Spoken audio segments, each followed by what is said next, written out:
नमस्कार। मैं प्रोफेसर मीना श्रीवास्तव, शासकीय कमला राजा कन्या स्नातकोत्तर स्वशासी महाविद्यालय ग्वालियर में इतिहास विषय की प्राध्यापक और विभागाध्यक्ष हूँ। आज मैं आप सभी के समक्ष उपस्थित हूँ तोमर राजा वीर सिंह देव तोमर की उपलब्धियों के संबंध में। 1375 ईस्वी से लेकर के 1400 ईस्वी तक का संपूर्ण काल वीर सिंह देव तोमर का माना जाता है। सबसे पहले मैं बात करूंगी वीर सिंह देव तोमर के प्रारंभिक परिचय के संबंध में। ग्वालियर के राजा वीर सिंह देव तोमर के संपूर्ण राज्यकाल को हम दो भागों में विभक्त कर सकते हैं। प्रथम ऐसा के राय के रूप में वीर सिंह देव तोमर 1375 से 1394 ईस्वी तक रहे थे। द्वितीय हम ग्वालियर के राजा के रूप में बात करेंगे, जिसमें वीर सिंह देव तोमर का अधिकार 4 जून 1394 से 1400 ईस्वी तक रहा था। वीर सिंह देव तोमर ने चंबल क्षेत्र के हिंदू रायों या राजाओं का नेतृत्व 1375 ईस्वी से 1394 ईस्वी तक किया था। तो सबसे पहले बात करेंगे ग्वालियर के किले पर वीर सिंह देव तोमर ने किस प्रकार से अधिकार किया था। दिल्ली का सुल्तान अलाउद्दीन सिकंदर शाह हुमायूं 22 जनवरी 1394 ईस्वी से 8 मार्च 1394 ईस्वी तक रहा था। उसने जनवरी 1394 ईस्वी में वीर सिंह देव तोमर को फरमान लिखकर गोपाचलगढ़ का प्रशासक नियुक्त कर दिया था, परंतु ग्वालियर का तुर्क प्रशासक सिकंदर खां, जो कि पूर्व में इल्तुतमिश के द्वारा नियुक्त सईद मीरज याकूब का वंशज था, वह इस फरमान को स्वीकार नहीं कर रहा था और किले का अधिकार वीर सिंह देव तोमर को देने के लिए तैयार नहीं था। अतः वीर सिंह देव तोमर ने अपने मंत्रियों की सलाह से कूटनीति का सहारा लिया और होली के त्योहार पर वीर सिंह देव तोमर ने गढ़ के प्रशासनिक अधिकारी हाकिम सिकंदर खां और कोतवाल सादात खां एवं गढ़ के तुर्कों को भोजन के लिए आमंत्रित किया। भोजन के समय शिखरन अर्थात की दही में अफीम मिला दी गई। फजल अली की कुलियाते ग्वालियरी नामक रचना के अनुसार खाने की जमात खत्म हुई और तभी तमाम अजीज सोने के लिए चले गए। तब कन्नातों की रस्सी काट दी गई और मजलिस अर्थात कि उस स्थान में खून बहा दिया गया। स्पष्ट है कि वीर सिंह देव तोमर के संकेत पर सेवकों ने तंबू काट दिया और तंबू के गिरने से भगदड़ मच गई। स्थिति का लाभ उठाकर तोमर सेना तुर्कों पर टूट पड़ी और उन्हें मार भगाया। जब यह संघर्ष चल रहा था तभी एक डोमिनी, जो कि गाने बजाने का काम करती थी, उसने किले का द्वार अंदर से बंद कर लिया। 7 दिन के बाद बड़ी कठिनाई के उपरांत किले का द्वार खुलवाया जा सका। इस प्रकार से वीर सिंह देव तोमर ने गोपाचलगढ़ पर अपना अधिकार स्थापित सफलतापूर्वक कर लिया, जिसका उल्लेख गोपाचल आख्यान में हमें प्राप्त होता है। अब मैं बात करूंगी स्वतंत्र राज्य की स्थापना के बारे में। 23 मार्च 1394 ईस्वी को दिल्ली का सुल्तान फिरोज शाह तुगलक का सबसे छोटा पुत्र नासिरुद्दीन मोहम्मद शाह तुगलक सुल्तान बना। इसने ग्वालियर पर अधिकार हेतु आक्रमण किया।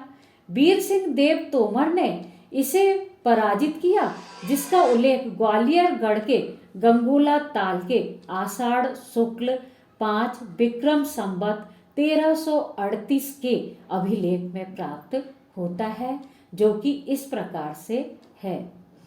उद्धरणे सहित संख्य शक निपातते, अर्थात कि वीर सिंह देव और उनके युवराज उद्धरण देव ने शकों का निपात किया, अर्थात कि उन्हें हराया। यह अभिलेख 4 जून 1394 ईस्वी का है, जिससे यह स्पष्ट रूप से प्रमाणित होता है कि वीर सिंह देव तोमर को दिल्ली सुल्तान नासिरुद्दीन मोहम्मद शाह अपने अधीन नहीं कर सका था। इस प्रकार ग्वालियर तोमरों के एक स्वतंत्र राज्य के रूप में स्थापित हो गया। अब हम बात करेंगे साहित्य के क्षेत्र में वीर सिंह देव तोमर के योगदान के बारे में। वीर सिंह देव तोमर संस्कृत का प्रकांड पंडित था तथा संस्कृत के विद्वानों को आश्रय भी देता था। उन्होंने अपना वीर सिंहावलोक नामक वैद्यक अर्थात कि चिकित्सा संबंधी ग्रंथ संस्कृत में लिखा था। इस ग्रंथ की रचना वीर सिंह देव तोमर ने 1382 ईस्वी में की थी। इस पुस्तक की प्रतिलिपि वीर सिंह देव तोमर की आज्ञा से सारंगधरी अर्थात कि सारंगधर ने की थी। सारंगधर की वीर सिंहावलोक की प्रति से ज्ञात होता है कि विक्रम संवत 1439 को रचित इस ग्रंथ की रचना वीर सिंह देव ने लोक हित के लिए पूर्व मुनियों के द्वारा निर्दिष्ट मार्ग पर की। इस ग्रंथ में आयुर्वेद तथा ज्योतिष आदि शास्त्रों का एक साथ विवरण दिया गया है एवं यह भी ज्ञात होता है कि वीर सिंह देव तोमर विद्या व्यसनी था। उसके समय में शास्त्र चिंतन तथा साहित्य सृजन चल रहा था। वीर सिंह देव महारण्यक की परंपरा में ज्योतिष और वैद्यक के सिद्धांतों को मिलाकर कर्म विपाक वीर सिंहावलोक की रचना की। आयुर्वेद में रोगी के पूर्व जन्म और पूर्व कर्म का विवरण महर्षि चरक ने भी किया है। स्पष्ट है कि महर्षि चरक की इसी विचारधारा से राजा वीर सिंह देव तोमर प्रभावित थे और उसी का वर्णन उन्होंने वीर सिंहावलोक में किया है। अब हम बात करेंगे इनकी दूसरी रचना के बारे में, दुर्गा भक्ति तरंगणी के संबंध में। मार्च 1394 ईस्वी में वीर सिंह देव तोमर ने ग्वालियर गढ़ के प्रशासक संयत हाकिम सिकंदर खां को मारकर अधिकार स्थापित किया था। इसके बाद चैत्र की जो दुर्गा अष्टमी पड़ी उस समय उन्होंने गोपाचलगढ़ पर जो उन्होंने स्वतंत्रता पूर्वक मनाई थी उस समय संभवतया तभी इस ग्रंथ की रचना की। अब हम बात करेंगे वीर सिंह देव तोमर द्वारा धार्मिक उत्थान के कार्यों के संबंध में। वह शिव और शक्ति का उपासक था। वीर सिंह देव तोमर ने गंगोला ताल के अभिलेख में सर्वप्रथम ओम नमः शिवाय अंकित करवाया था। अपने पुत्र ढोंडा के नाम पर ढोंडा देव का मंदिर जो कि एक शिव मंदिर है उसका निर्माण भी उन्होंने करवाया था। वीर सिंह देव तोमर के राज्य में जैन धर्मावलंबी थे। गंगाधर जैन एवं गयाधर सूरी नामक जैन भट्टारकों का उल्लेख शिलालेखों में प्राप्त होता है। वीर सिंह देव तोमर के राज्य में सूफी संत भी थे। वीर सिंह देव तोमर के समय में ग्वालियर में कुरान शरीफ की पहली प्रति उतारी गई थी। वीर सिंह देव तोमर ने अपने विद्वान सारंगधर और जयसूरी के मध्य शास्त्रार्थ करवाया था और दोनों संप्रदायों के उपयोगी सिद्धांतों को प्राप्त करने का प्रयास किया था।